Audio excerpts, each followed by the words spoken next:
இந்தியாவையே உலுக்கி போட்ட ஜாலியன் வாலாபாக் படுகொலை கேள்விப்பட்டிருப்பீங்க. ஆனா நம்ம கோயம்புத்தூர் பக்கத்துல நடந்த பொள்ளாச்சி படுகொலை தெரியுமா? 1965 பிப்ரவரி 12 பொள்ளாச்சியில நடந்த அந்த சம்பவம் இப்போ கேட்டாலும் உங்க நெஞ்சையே உலுக்கிடும். ஹிந்தி தான் இந்தியாவோட ஆட்சி மொழின்னு அரசு அறிவிப்பு வந்ததும் தமிழ்நாடு ஃபுல்லா மிகப்பெரிய போராட்டங்கள் தொடங்குச்சு. Big news out of India today. The government has officially declared Hindi as the national language.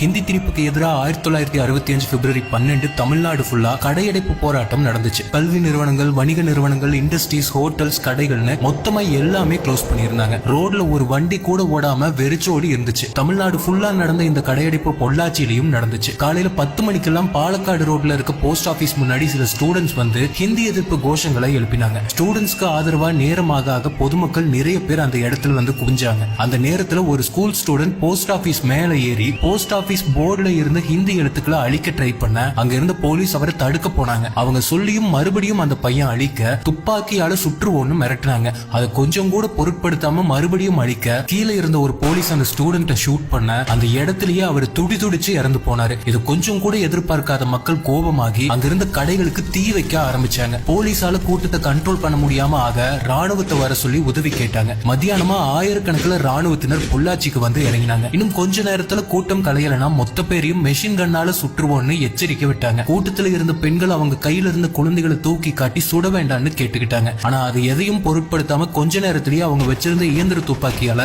கூட்டத்தை நோக்கி சரமாரியா சுட ஆரம்பிச்சாங்க. கூட்டம் கலைஞ்சு நாலா பக்கமும் செதறி ஓட ஆரம்பிச்சது. கூட்டத்துல இருந்த ஒரு ஆண் குழந்தை அங்கேயே இறந்து போச்சு. கலைஞ்சு போன கூட்டம் பொள்ளாச்சியில வேற வேற இடங்கள்ல மறுபடியும் தீ வைக்க அங்கெல்லாம் ராணுவம் போய் மறுபடியும் துப்பாக்கி சூடு நடத்தினாங்க. ராணுவ வண்டிகளை தடுக்க பெரிய பெரிய பாறாங்கல்ல ரோட்ல போட்டும் தேர்முட்டிக்கு பக்கத்துல ரோடு ஃபுல்லா குதிரை வண்டிகளை கொண்டு வந்தும் நிறுத்தினாங்க மக்கள். பொள்ளாச்சி ஃபுல்லா புகை மூட்டமா மாறி ரத்த பூமியாச்சு. துப்பாக்கி சூட்ல நிறைய பேருக்கு பலத்த காயம் ஏற்பட்டுச்சு. போராட்டத்துல பங்கெடுத்த ஒருத்தரை நோக்கி ஒரு ராணுவ அதிகாரி சுட அவரோட வயிற்றுல பாஞ்ச குண்டு பின்பக்கமா வெளியே வந்து அவர் பின்னாடி நின்றுட்டு இருந்த ஒரு சின்ன பையனோட நெத்தியில பாஞ்சு 2 பேரும் அங்கேயே இறக்க சுடுகாடா மாறிச்சு பொள்ளாச்சி நகரம். அதுக்கப்புறம் கூட்டம் மெதுவா கலைய தொடர்ந்து 12 நாட்களுக்கு பொள்ளாச்சி ராணுவ கட்டுப்பாட்டுல இருந்துச்சு. செத்த பிணங்களை ராணுவத்தினரே எடுத்துட்டு போய் பழனி ரோட்ல இருக்க ஒரு சுடுகாட்டிலையும் மதுக்கரை ராணுவ நிலையத்துக்கு வண்டி மூலமா கொண்டு வரப்பட்டும் தீ வச்சு எரிச்சாங்க. கடைசி வரைக்கும் இறந்தவர்கள் எத்தனை பேர்னு எண்ணிக்கை வெளியே வராமலேயே போச்சு. இதை பத்தி வெளியே சொன்னா மறுபடியும் உயிர் பலி தங்களோட குடும்பங்களுக்கு நேரும்னு பொதுமக்களும் இதை வெளியே பேசாம பயந்தாங்க. இப்படி 1965 தமிழ்நாட்டுல நடந்த ஹிந்தி எதிர்ப்பு போராட்டத்துல அதிகமா பாதிக்கப்பட்டது நம்ம பொள்ளாச்சி மக்கள் தான்.